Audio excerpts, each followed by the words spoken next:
Yes. Okay, good evening, Dr. Randy Bacares. Good evening, classmates. Today I am due for reporting for this final course in the program. Before we start, I'd like everybody to share with me the moment when we pray. In the name of the Father, Son, the Holy Spirit, Amen. Dear God, help us to remember that none of us is perfect. When someone stumbles, show us how to lift them up. Remind us to listen before we judge.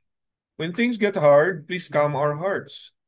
In all things we do, let everyone feel safe, heard, and respected. Please let forgiveness come before anger. Make us kinder always, loving one another. This we ask to Christ our Lord. Amen. In the name of the Father, Son, the Holy Spirit. Amen. Good evening once again, Doc Randy and classmates.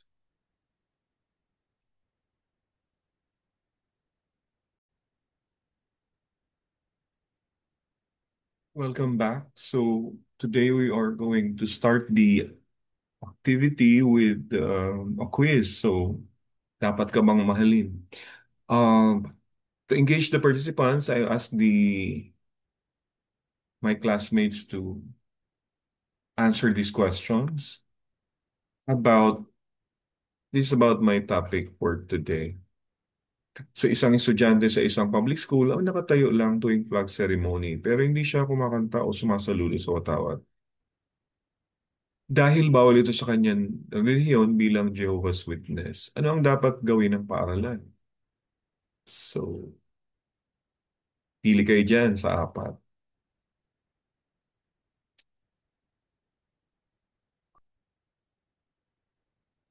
Isang guro naman sa State University ang inireklamo ng kapwa guro dahil sa pagtulak umano sa kanya habang nagtatalo sila sa faculty room. May na video na nagpapakita ng insidente pero hindi pirmado ang reklamo. Anong dapat gawin ng pamunuan?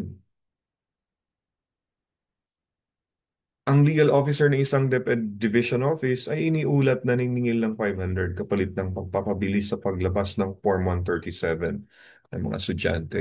Ano ang nararapat na tugon? So may apat siya na pagpipilian. Mamaya, titingnan natin kung anong mga tamang sagot. Isang principal naman ng private school ang tinanggal sa posisyon matapos mawala ang 25K na fund. Wala siyang natanggap na formal charge o pagkakataong magpagpaliwanag. Tama ba ito?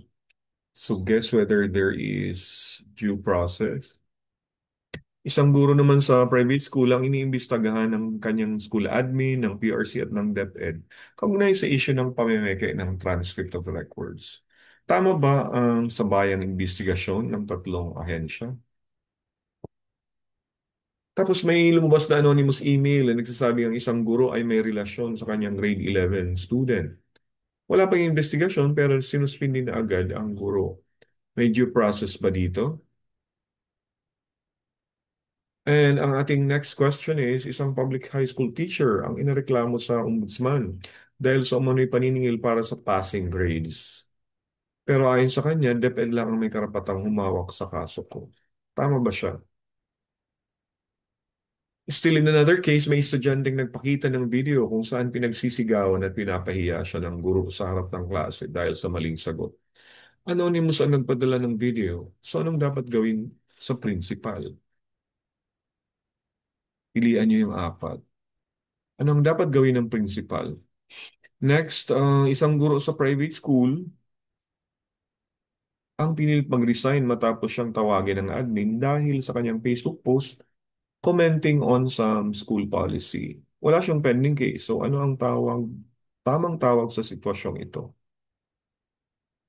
And isang guro naman ang sabay-sabay na sinabihan ng PRC, DepEd at Ombudsman na may investigasyon laban sa kanya para sa parehong akusasyon ng dishonesty.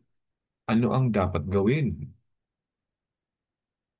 Ang principal ng paaralan ay nakita sa video na ginagamit ang service vehicle ng paaralan para sa pamimili ng groceries for his family.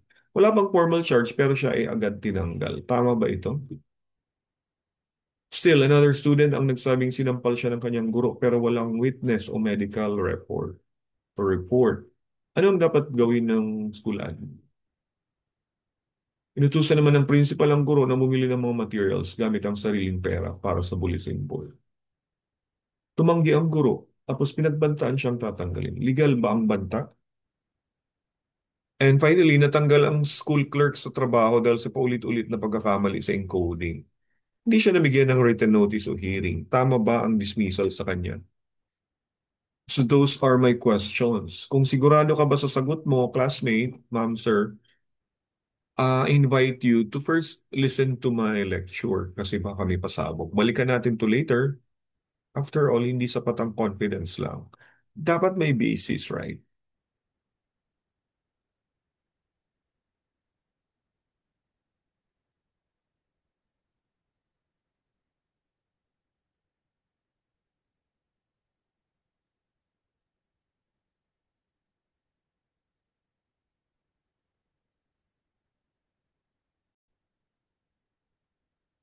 Good evening, Dr. Randy and classmates. Today I'm going to present 7 landmark cases involving administrative personnel in Philippine schools.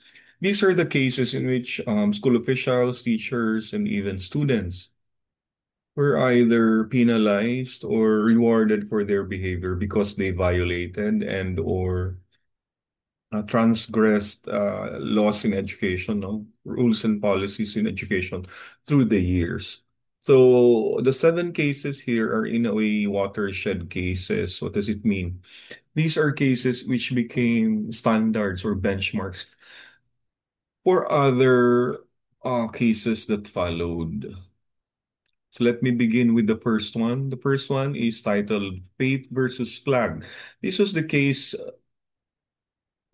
between Ebralinag versus the Division Superintendent of Schools of Cebu, which was given SC ruling in March of 93. So what happened in the first case? The parties involved were Jehovah Witnesses students or Jehovah Witness students led by Florencio Ebralinag and teachers like Edita Gomez of Cebu City versus the Division Superintendent Fidel Villanueva of DepEd Cebu. And the setting was the town and city schools under the DepEd in that province. The facts were said that Florencio Ebralinag students and teachers, including Gomez, stood respectfully but did not salute the flag or sing the Lupang Hinirang during the national anthem ceremonies. This refusal was based on their deeply held belief as Jehovah's Witness or witnesses. So in early 1993, Superintendent Villanueva ordered the expulsion of these students and even also penalized the teachers by sanctioning them, giving them disciplinary action. For Villanueva, they defied their non-participation was considered defiance and therefore probably unlawful. So what happened after that? The initial action taken when students were expelled and teachers, including Gomez, faced suspension and other penalties for failing to comply with the flag ceremonies. Later on, parents and teachers filed petitions for certiorari and prohibition in the Court of Appeals, which was then elevated to the Supreme Court for ruling. Regarding jurisdiction, there was no dispute over DepEd's authority. Rather, the question was whether their actions violated the Constitution. DepEd, according to the DepEd, the flag ceremonies are a legal civic duty under RA 1265. That's the first argument. Meanwhile, petitioners argue that forcing participation violated freedom of religion guaranteed by the 1987 Constitution. So what happened after that? The Supreme Court, in a majority decision, ruled that religious freedom far outweighs compulsory participation of students. It also invalidated all expulsions of the students and the disciplinary measures given to the Jehovah Witness members.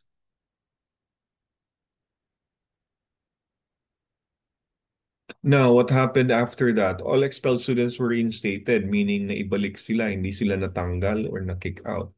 And also, the disciplinary actions against teachers were made void or nullified. What happened then? This landmark case sent a clear message that public schools must respect individual religious beliefs even during official ceremonies. In other words, faith is more a priority rather than the flag, something like that. So this ruling became a cornerstone to protect freedom of religion in schools. And it also ensured that public education policies do not infringe on people's constitutional rights. That's the citation, Ibralinag versus Division Superintendent of Schools of Cebu in 1993. The second case is titled Form versus Fairness. It involved Florian R. Gawiran versus the Commission on Higher Education, or CHED. And the case lasted at least 7 years. So that's a long period of time for the case to prosper and to be given decision. What happened here? So the parties involved were Florian Gawiran, head teacher 3 at Angandanganan Agro-Industrial College, versus the CHED and its chairperson, as well as the CHED Legal Affairs Service. This case occurred in a CHED supervised higher education in Isabela, specifically Angadanan Agro-Industrial College. Let's stick to the facts. What happened actually? So, on August 15, 1997, Mr. Gawiran, the head teacher, was accused of assaulting a fellow school officials during a dispute at their college campus.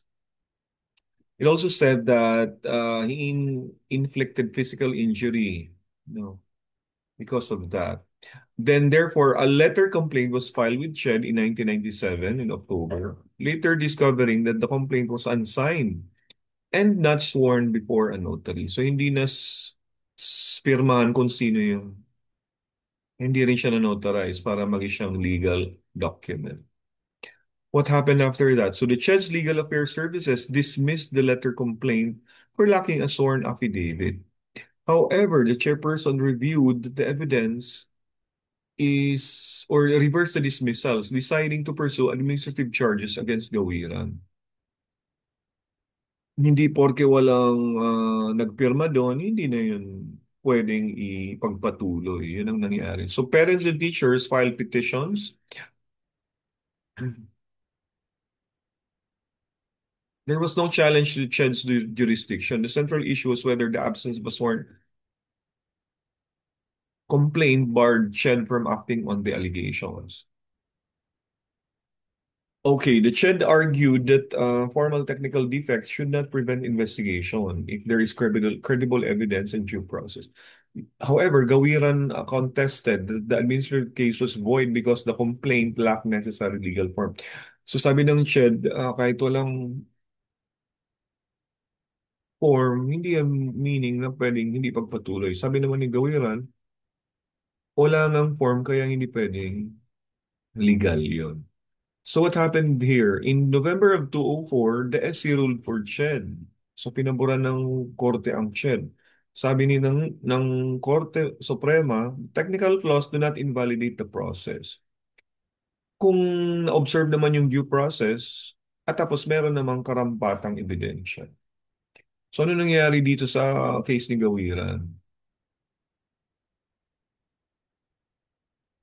CHED's decision to discipline Gawiran for grave misconduct was affirmed. Kinatigan yung pagparusa kay Gawiran. The administrative finding and penalty also remained in effect. This clarified that CHED holds authority to discipline personnel even if initial complaints lack formal technicalities. Pinatunayan nito na kahit hindi ganun ka kulang sa papel, hindi pwedeng hindi umusad ang kaso dahil lang sa formal technicality. Kasi pinatunayan naman na ang investigasyon, meron namang basihan at saka binigyang daan na madinig o marinig at makita ang ebidensya. Now, what happened to the Kawiran case? It became an important precedent in Philippine education law, stressing that substance and fairness matter more than strict procedural form. Hindi lang papel ang tinitingnan sa batas, kundi mismo yung mga procedure din. Hindi papel lang, kundi yung procedure na kung ginawa naman yung mga hakbang para marinig ang panig ng bawat isa, hindi pwedeng hindi matuloy ang desisyon. So yun ang nangyayari kay Gawiran. It's form versus fairness. The CHED really has to emphasize that fairness is beyond black and white. It's more like what's really the truth, no? So that's the second case. May I move on to the third one? The third case is cash versus code. So this is involving Vitriolo versus Dasig, which was given ruling in December of 2008. The parties involved were Felina Vitriolo Dasig, a legal officer of the Commission on Higher Education, versus the people of the Philippines acting through the SC Committee on Admission to the Bar. The setting was the CHED Central Office in Diliman, Quezon City, involving CHED staff and student applicants for name correction in diplomas or transcripts. So what happened here? PAC said that Attorney Dasig reportedly demanded cash. Nagsingil siya ng 500 to 2,000 pesos galing sa mga applicants sa CHED para ma-process ang kanilang diploma at transcript corrections. Students also said that months-long delays, hindi lang nakuha yung mga kailangan lang papeles hanggat hindi nakakabayad kay Dasig, no? Multiple complaints from affected students prompted CHED's legal division to investigate. So maraming reklamo galing sa mga naapektuhan na estudyante, yun ang nagtulak para ang CHED ay mag-imbestiga. The matter was then elevated to the SC, and then the Supreme Court issued a show cause order. Dasig responded that but admitted handling some payments, and an administrative hearing followed. When the evidence was reviewed, including the student affidavits and receipts, it also said that Dasig was given opportunity to explain and defend herself before the Supreme Court. There was no jurisdiction dispute, so meaning tama naman kung saan pumunta yung kaso. SC's administrative authority over lawyers was clear. She had an internal disciplinary authority, but the SC handled disbarment. So, siya ang parang pinakaunang mag-act doon na ano, husgado hanggang pero ang Supreme Court talaga ang magpapatunay kung mawawalan ng lisensya yung abogado. The legal arguments were Ched argues said Dasig betrayed her duty and abused her position because she claimed money for legislative administrative costs. So, sabi naman ni Dasig, nagsingil siya kasi talagang may karampatang required na sinisingil. Hindi yun lagay para sa kanya. In December 2008, the SC Court or the Supreme Court found Dasig guilty of gross misconduct, voting to remove her from government service and also revoking her license to practice law, as documented in Vitriolo versus Dasig in 2008. So what happened after that? Dasig was dismissed from CHED and permanently disbarred, and her name was also published in the SC roll of attorneys. Now, the case reinforced that CHED staff and other public lawyers are held to rigorous ethical standards. Kahit sa CHED, hindi walang ligtas sa masalo kasi sila yung higher education body, di ba? Napatunayan din doon ang kaso ni Dasig na ang court ay handa para mag-aksyon para tunguhin ang nararapat sa seryosong aligasyon at seryosong pag-abuso ng posisyon. So what did it set? What importance did it have in the educational laws? The case set a clear standard that public lawyers and CHED officers are accountable for abuses of power. So kung mag-abuso ka, mananagot ka talaga. And must undergo due process. So hindi ka kaagad husgahan pero lilitisin ka kung ano talaga ang nararapat sa'yo. So that is cited in this reference lists and citation. Let us now go to the other case, which is guidelines versus gaps. Ito naman, Ito ang kaso ni Medrano versus sa Ombudsman noong 2010. That's only 15 years ago. Sino mga parties involved dito? Si Manuel Medrano, isang public school principal sa Negros Occidental, versus the Ombudsman and the Department of Education Central Office in 2010. The setting was the regional office in Western Visayas, where Medrano was assigned under investigation by the Ombudsman. Ano nangyari dito?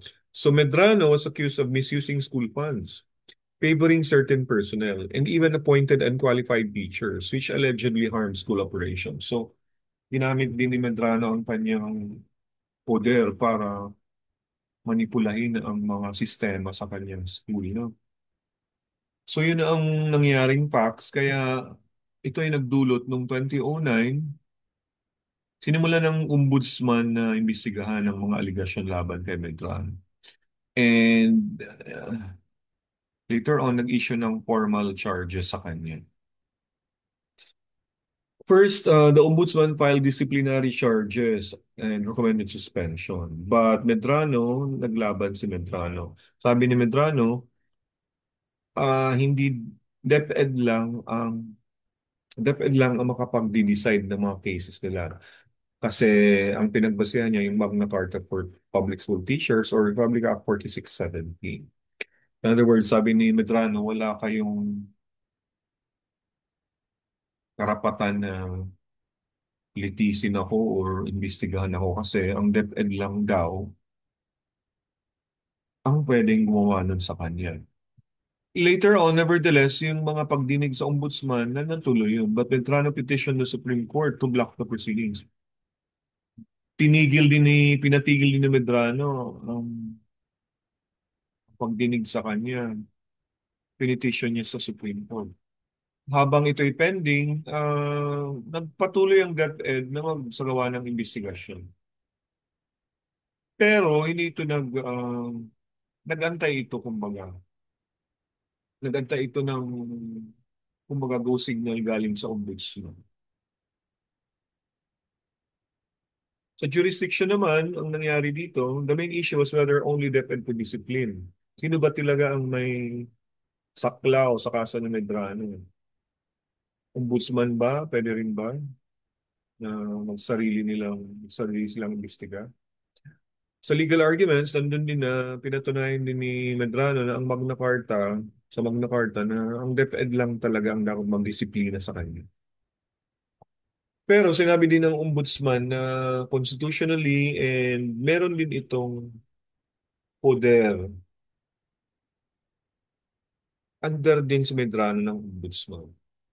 What happened eventually? So the SC or the Supreme Court ruled unanimously that both DepEd and the ombudsman have the authority to discipline public school teachers. So kinatigan ng Supreme Court ang ombudsman na sige, may karapatan kayong supilin yan o imbestigahan ang kasong yan dahil may mandato rin kayong para i-correct ang mga public school teachers. The Ombudsman's actions did not infringe on DepEd's powers. Sabi ng Supreme Court, hindi yun pananaklaw ng mga gawain ng DepEd. At hindi pwedeng labanan ni Medrano ang ganyang saklaw, no?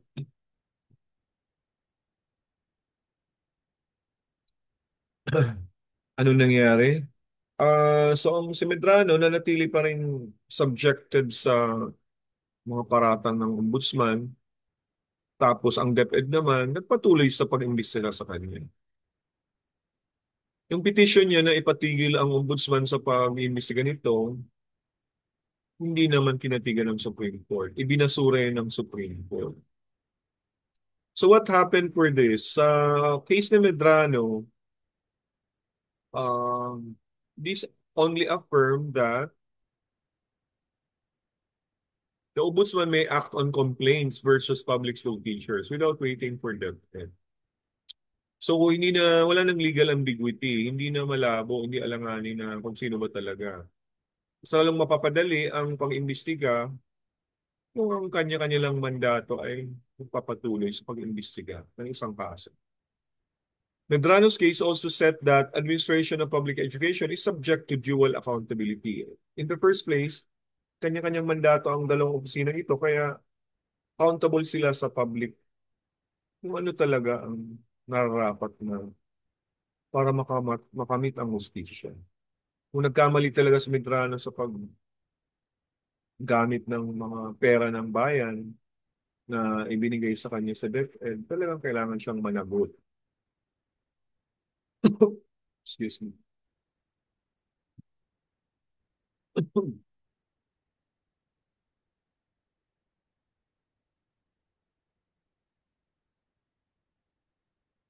Okay, so we go on to the next case. This case is not really a case but rather an administrative regulation. Ito yung isang patunay na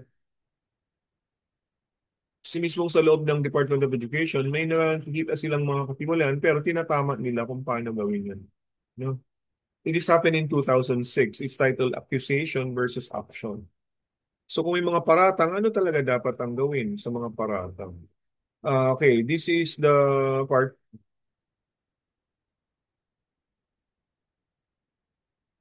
Moving on, so ito yung next na case is all about administrative regulation na nangyari noong 2006. Hindi ito yung gaya ng iba na court ruling, no?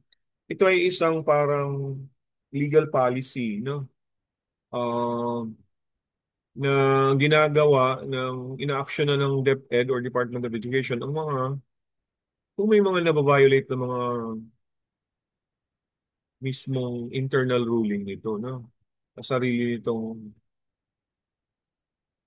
uh, ahensya, merong loopholes o pwedeng i-improve pa sa kasi nga hindi nagagawa yung naibibigay yung hustisya sa karampatang mga individual na naabuso. Ang mga parties involved dito ay yung DepEd at ang lahat ng public school personnel, including non-teaching staff. Of course, the setting is all public schools in the Philippines under the Department of Education. So ito yung mga public schools lang, not necessarily private, no? So anong nangyari? Noon, before 2006, wala talagang isang sistema lang kung paano i-handle ang mga cases pag may mga violation ng mga teachers. So ang nangyayari, kanya-kanyang tirada ang mga eskwelahan, mga tao kanya-kanyang pataw ng mga parusa, judgment here, judgment there, na walang um, maayos na proseso. So ang epekto nito, hindi rin napapenalize yung iba kasi nga walang sistemang nagpapangasiwa kung paano gawin ito. So para ma-solve ang problem na ito, sinabi ng DepEd na kailangan itong gumawa ng mga official rules para magabay sa lahat ng mga paaralan kung paano i-manage ang lahat ng misconduct cases.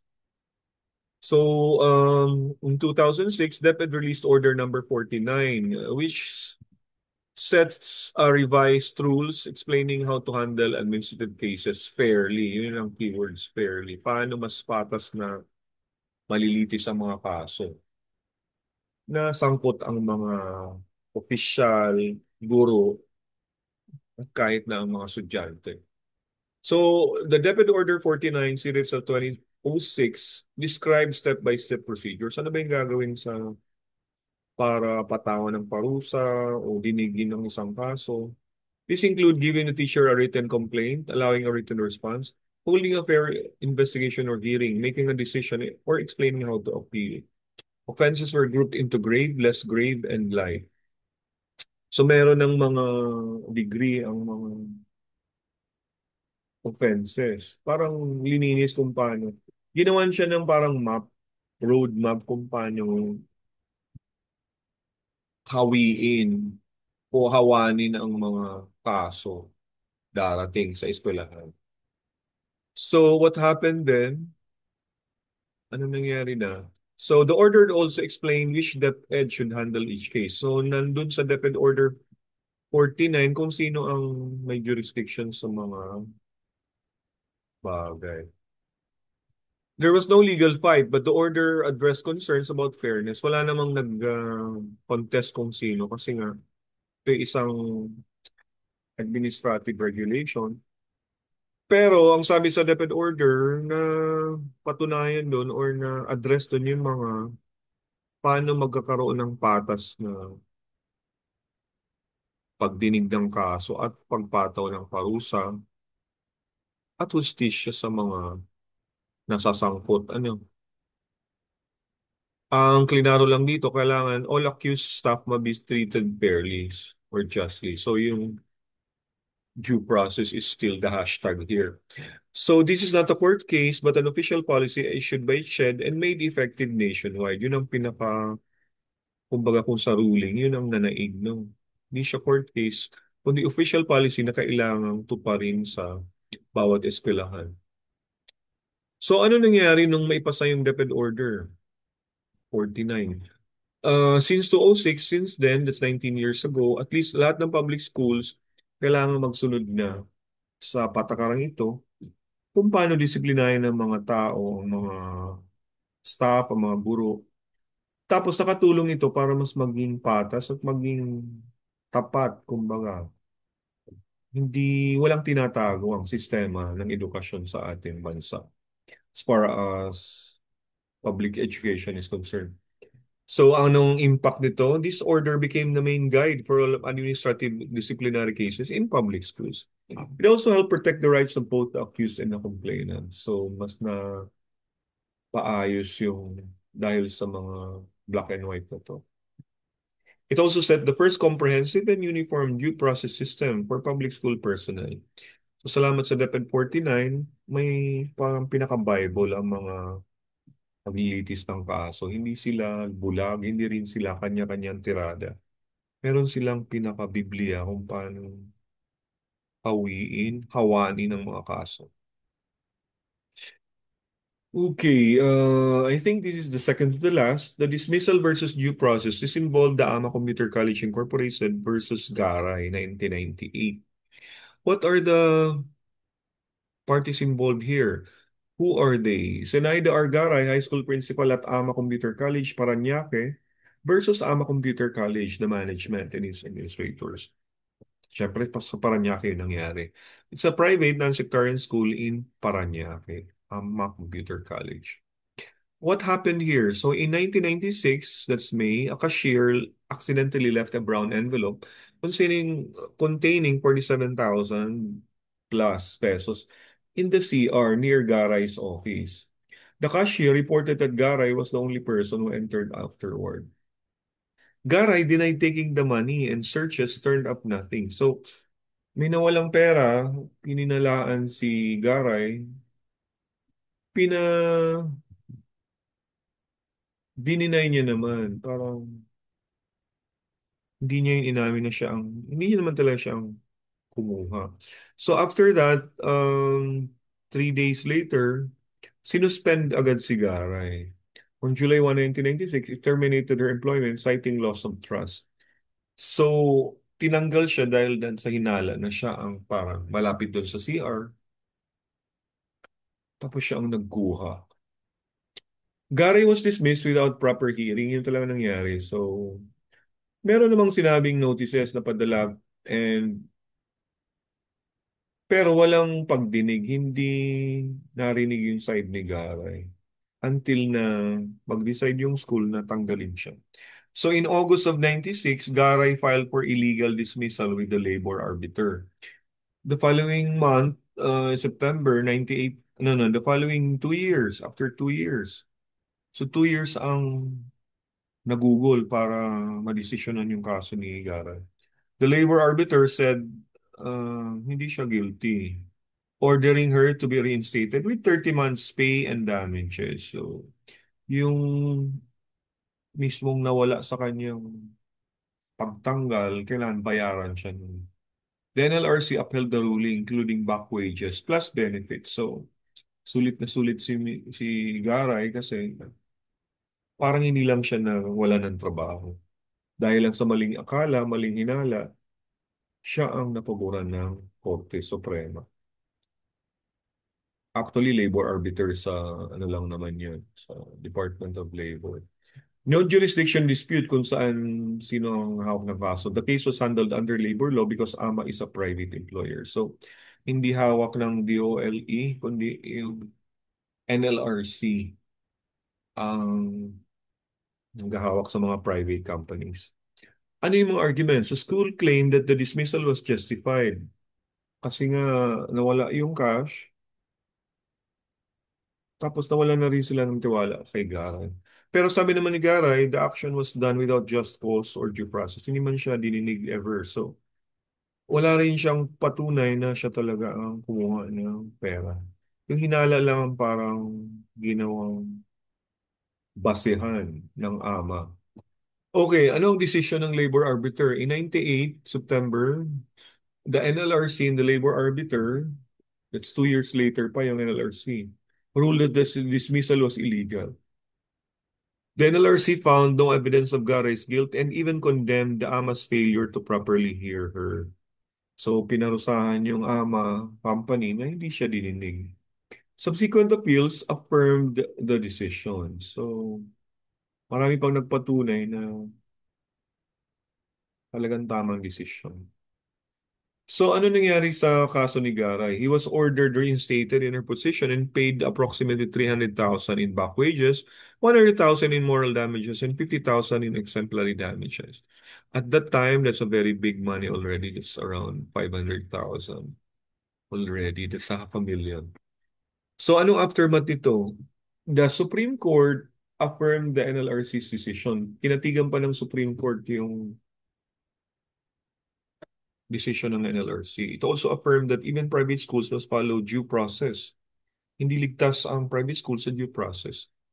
Na hindi lang sila basta-basta magtatanggal ng teacher or tao.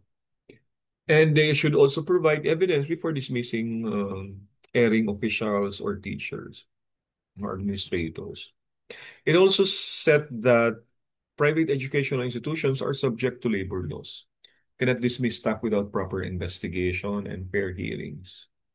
That's a citation. And finally, I think this is the last one. The last one is the legal commentary by Respicio, published 2 years ago, titled Administrative Complaint, Teacher Misconduct in the Philippines. So this is rather a legal commentary. What does it mean? This is an expert opinion. It should be considered, but not really binding. This is more like alternative, which can be considered and used to become a policy, no? So let's talk about bodies versus boundaries. What about this? Bodies here refers to the panels or group of people or agencies. Boundaries here means hanggang saan ang saklaw nila. Saan ba ang saklaw ng mga ahensya sa buhay ng mga school administrators or teachers? So let's talk about this. The parties involved here are private school teachers facing actions by three bodies: their employer, the PRC or the Professional Regulation Commission, and the CHED or DepEd cases may be, depending on the school level. The setting are private schools across the Philippines. Teachers are also licensed professionals under the PRC and subject to DepEd basic education or CHED for higher education oversight.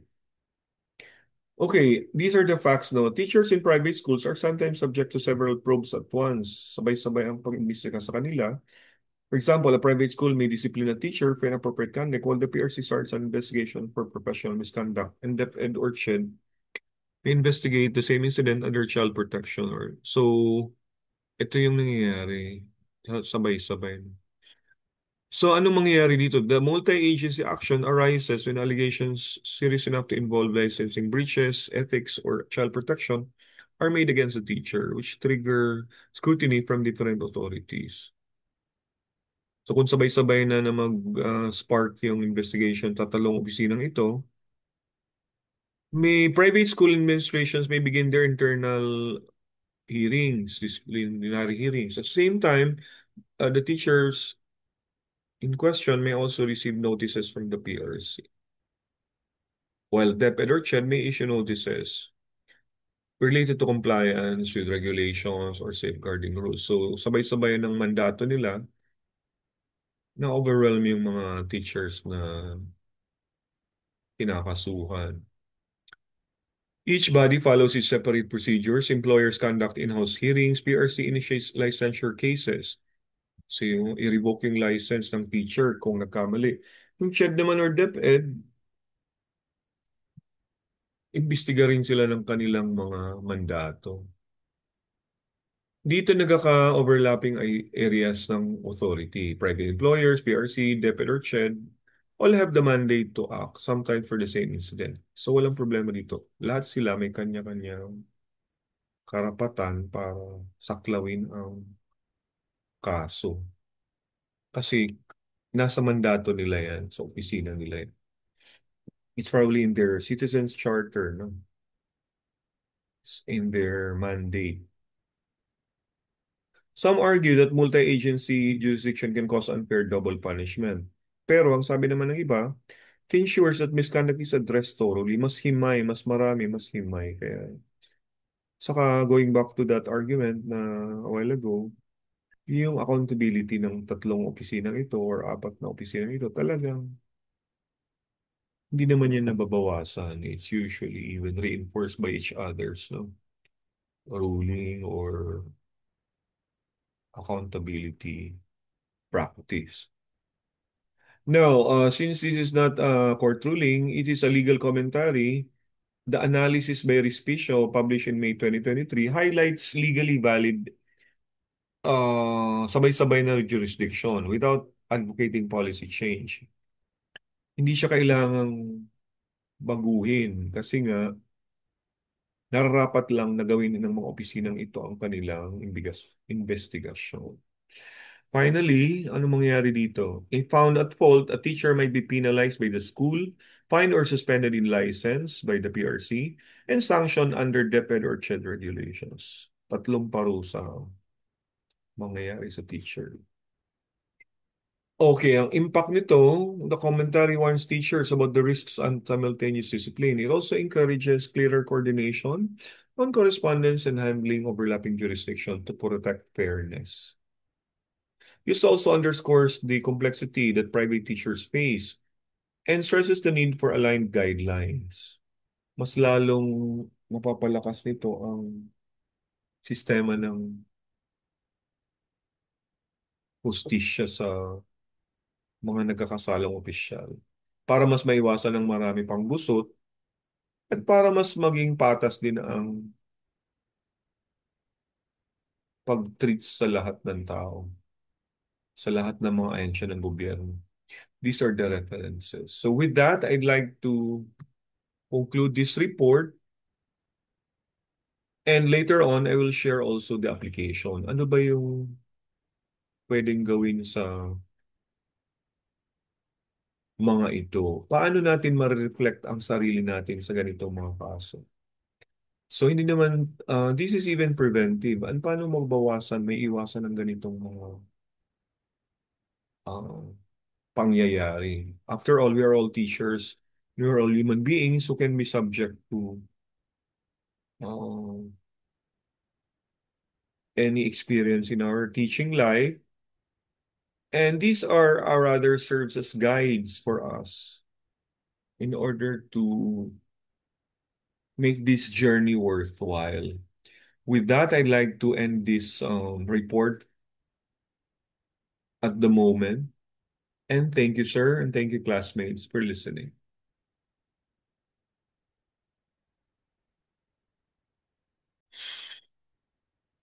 Okay, good afternoon once again. And now we come now to the analysis of my presentation. I entitled this Mea Culpa. Why do school officials make all the mistakes? No? So the fault in our schools. The first reason is that school officials violate students' religious freedom. In the first case we tackled, the solution is that they should respect religious freedom and allow peaceful actions based on sincere faith. Hindi porke Jehovah's Witness, hindi mo na igagalang kasi karamihan Catholics, di ba? So the lesson learned here is faith is not disobedience to country. Next, money heist school files. If you will notice, I already embedded the titles into titles of the movie. In the case of The official who abused their power for personal gain. Some officials abuse their power for personal gain. He accepted bribes in exchange of change in the student records. That's a very grave misconduct. Officials must act with honesty and never ask for or accept personal payments. Lesson learned here is that don't trade documents for dirty money. So that's it. That's the money heist school files. That's the case between Vitriolo versus Dasig, which was given verdict in December 12, 2008. Next is legally wrong. There are two cases which I presented here, which says that school officials make decisions without due process. In the first example, a principal was fired without hearing or proof. That was the case of the Ama Parañaque case.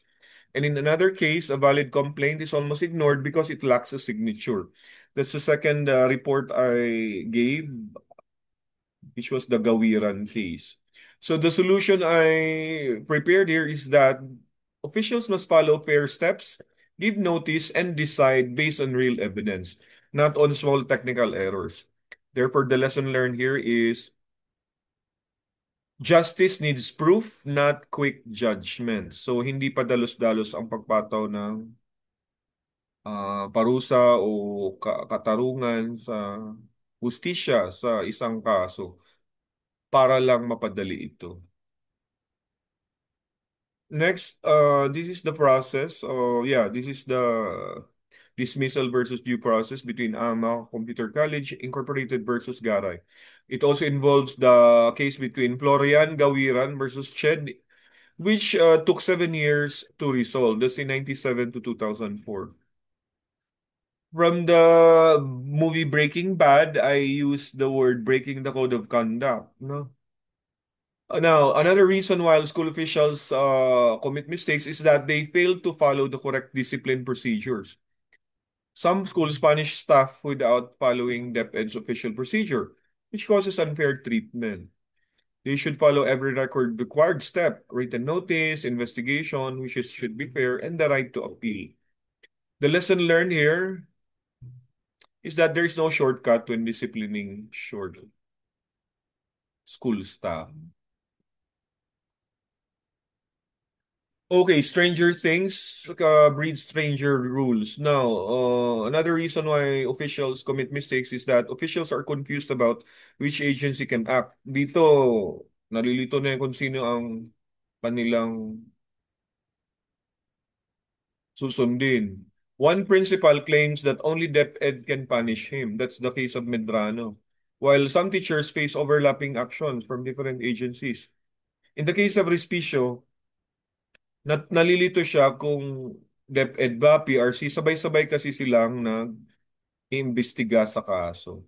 So, ang solution dito, officials should understand that agencies like DepEd, PRC, and CHED, for example, can act at the same time as long as they follow the fair rules. So, valid na tatlo sabay-sabay ang investigasyon ng agencies ng gobyerno kasi kanya-kanya din silang mandato. Now, the challenge is multitasking. Ma-overwhelm syempre yung nasasakdal o yung mga eskwelahan at mga officials na sangkot dito. Lesson learned here, many offices, one goal, which is fair justice. After all, they have their own sense of accountability. Lahat naman nananagot sa kanya-kanyang mandato sa opisina. Okay, let's move on. Yeah, this is the case of the guidelines versus gaps. So this is the case of Medrano versus the Office of the Ombudsman, which took place in 2010. The same thing with the legal commentary of Respicio, administrative complaint, which is teacher misconduct in the Philippines. That's you see the logo of the three agencies. That's how we analyze the cases. If we realize that the administrative cases filed against them are only due to these behaviors. Ano, hindi lahat Perfecto. Kaya nangyayari pa rin ito sa ngayon. The one I reported, Dr. Bacares, are only the watershed cases. These are the prominent cases which in a way signaled or made precedents. Sila yung parang naging landmark or watershed, meaning tandaan, palatandaan kung kailan naging kontrobersyal o napagpatunay ang mga batas na ito. And I appreciate the and I appreciate very much the opportunity to learn from all these experiences in education. We learn so much from our mistakes, and from there, we become more effective leaders in the process.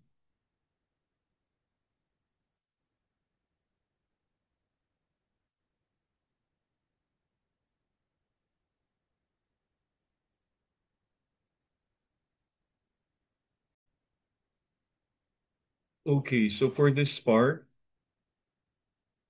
dapat ka bang mahalin? Your questions will duly be answered and legally justified. Let's look at the first activity we had.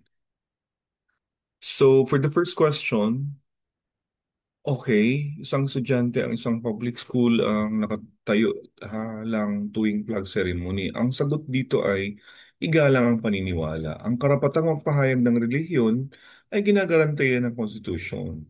So hindi natin maaaring pilitin ng isang mag-aaral na lumabag sa kanyang paniniwala.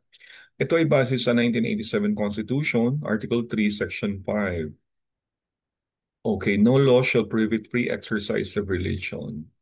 I extended it to a personality with a quotable quote. According to Jose Jokno, father of human rights in our country, ang tunay na pananampalataya ay hindi dapat halangan ni numan. Ito ay karapatan ng bawat isa. Sa pangalawang question naman, yung tumulak or nagtulak na guro, ano ang sagot dito? Hindi permado ang reklamo. So, itutuloy ito kung may ebidensya. Yung video yung ebidensya, sapat na ito para magsimula ng fact-finding investigation kahit walang pirmadong reklamo. After all, probably, they're also afraid of the teachers. That's why they did not sign the complaint. So this is according to the CSC rules on administrative cases in 2017. Okay, it says there that investigation may be initiated upon complaint, even if anonymous, kahit walang pirma, given that there is evident merit based on documentary or other evidence. Basta may pruweba, matutuloy ang kaso. According to Conchita Carpio Morales, former Ombudsman of the Philippines, ang katotohanan ay hindi nangangailangan ng pangalan. Ang ebidensya ang nagsasalita. Sa pangatlong kaso naman na sinagot nyo kanina, yung naniningil ng 500 kapalit ng pagpapabilis ng student records, ang sagot ay tama ka, imbestigahan at kasuhan.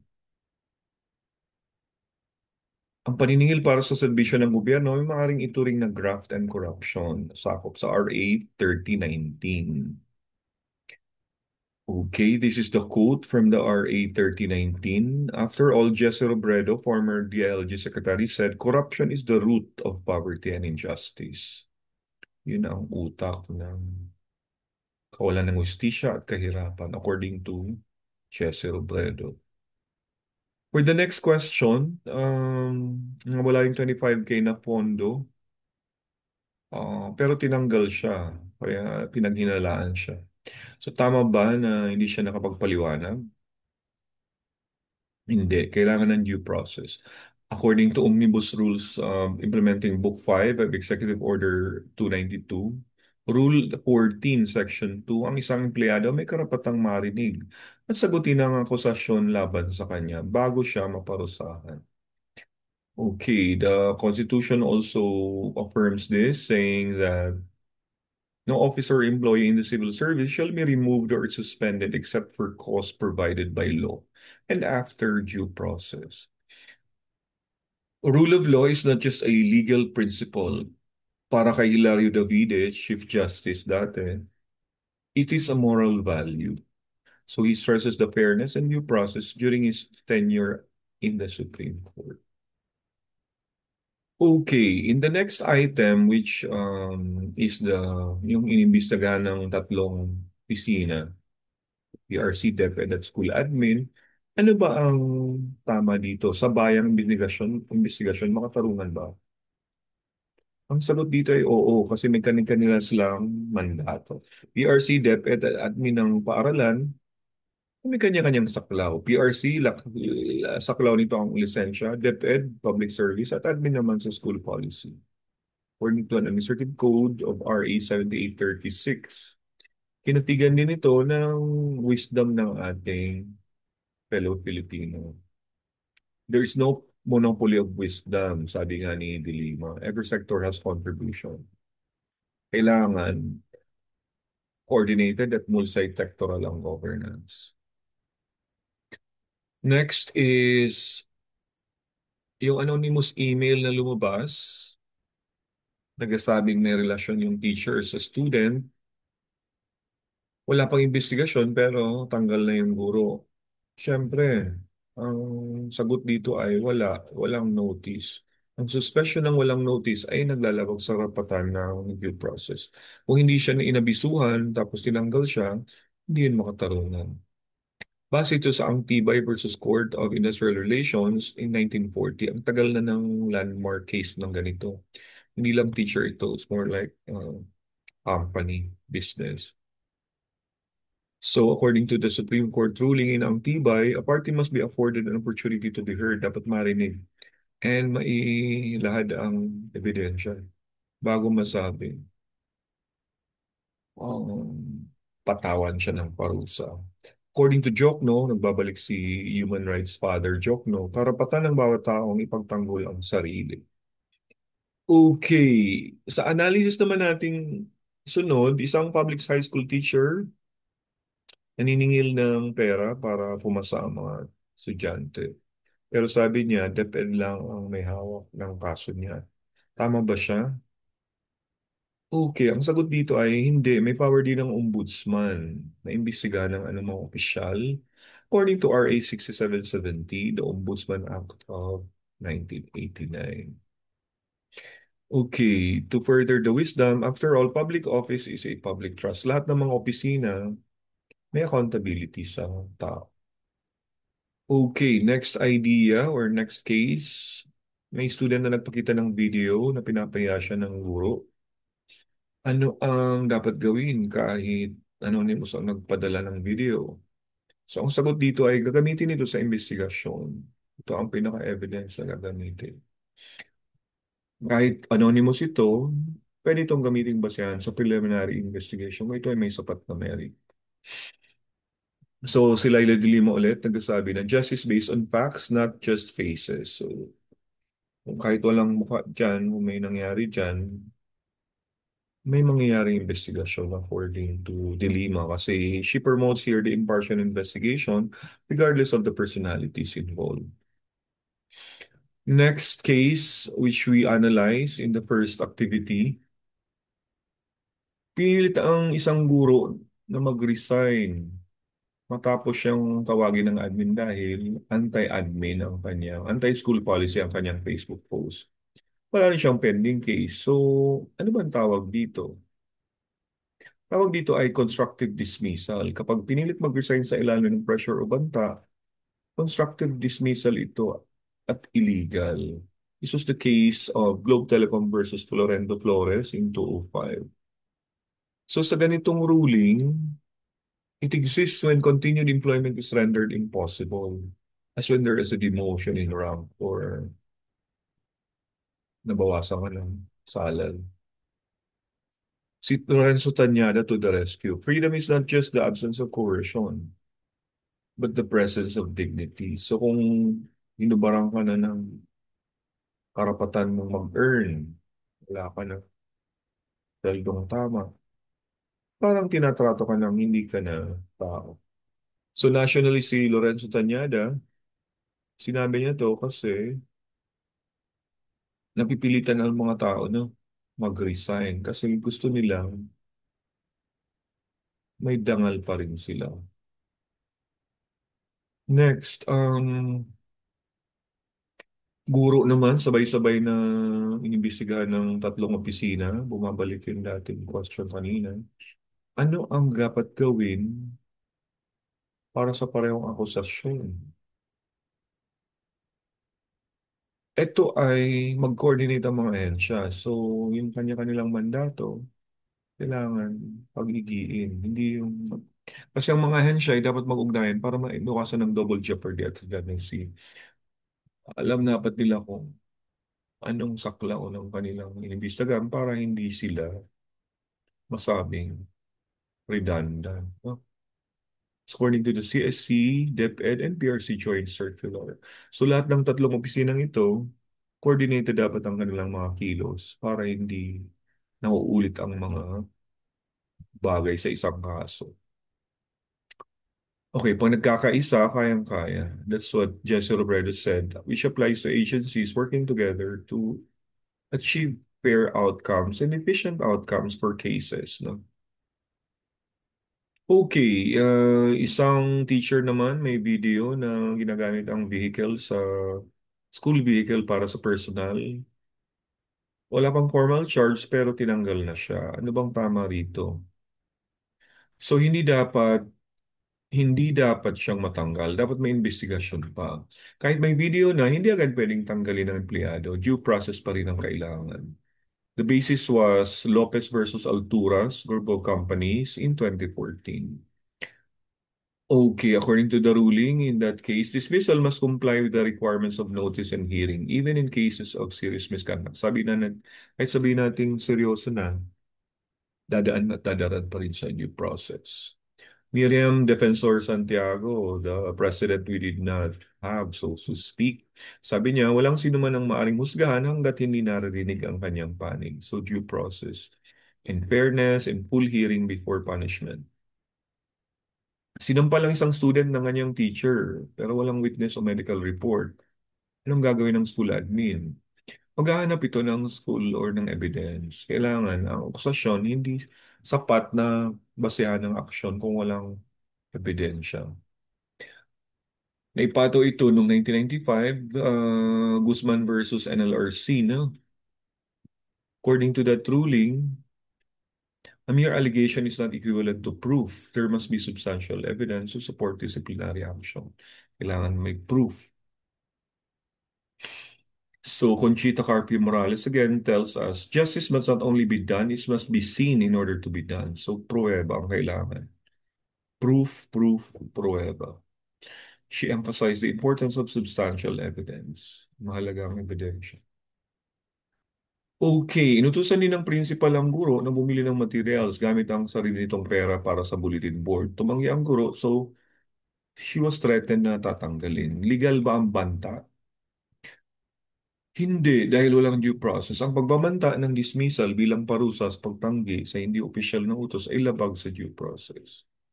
Hindi pwedeng tanggalin agad-agad kasi hindi ka lang nagsunod. According to the Labor Code of the Philippines, no worker shall be dismissed except for a just cause and after due process. Hindi siya sa kapritsyo lang ng kung sino. Dapat matanggal ang isang teacher. After all, Risa Ontiveros says, ang leader ay hindi nananakot, ang tunay na leader ay nanghihikayat. So, it speaks to the educational leadership here. So, the boss versus the leader. It's the boss versus the leader. The leader, according to Ontiveros, is one who encourages and not threatens. Next, you have the final item for this analysis. Natanggal ang school clerk sa trabaho dahil sa paulit-ulit na encoding. Hindi rin siya nabigyan ng written notice. So tama ba ang dismissal? Of course hindi kasi walang due process. Kahit na may performance issues, dapat sundin ang two-notice rule bago tanggalin ang isang empleyado. Failure to observe procedural due process renders a dismissal illegal even if the ground is valid. Kahit hindi nga siya magaling, kailangan dumaan muna sa proseso bago siya masabing hindi karapat-dapat sa trabaho niya. Okay, according to Raul Roco, former Secretary of Education, we cannot allow shortcuts in justice, no matter how minor the employee. So due process also means it cuts across social status, education, qualification. even sex or gender, and even other aspects, no, which make us different from one another. So that's the former Secretary of Education, Raul Roco, stressing that all employees deserve fair treatment. So with that, we have analyzed the activity cases and resolved them as something that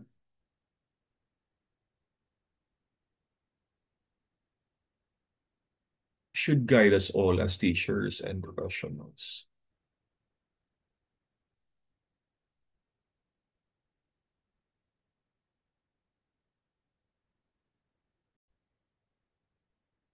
So, good evening once again. For our last part of the report, application and takeaways. So, we have seen the quotes by our popular or fellow leaders, popular Filipino leaders, I mean, from Jokno Toroco to Santiago. These are luminaries in the political scene, the Philippine politicians and real statesmen and women who are in a way exemplaries of their own right. So I'd like you to download this. I'm gonna give you this on GC and choose from these. Enjoy each one first, meaning you have to understand each one and choose what speaks to you and do something about it. So I'm gonna ask you to download this and then I ask you to download the attached codes JPEG on your GC, on our GC. Then you read and choose one quote that inspires you. Once you settle with that quote, for example, that one, we have to ask yourself, when did this particular quote feel real in your classroom or teaching life? How will you apply it in your own professional life as a teacher? Then kindly I ask you to discuss your answer briefly in 2 to 3 minutes and share it with the rest of the class. In that manner, we are able to essentialize and substantiate that after all, we are just imperfect. All of us are imperfect individuals who can be subject to any error. No, I'm not saying we are committing errors intentionally, but how do these lessons teach us to be better? And with that, Dr. Andy and classmates, I'd like to end this discussion and this seven-part report. Thank you for your time and your attention. And God bless you, everyone. Good night, everyone.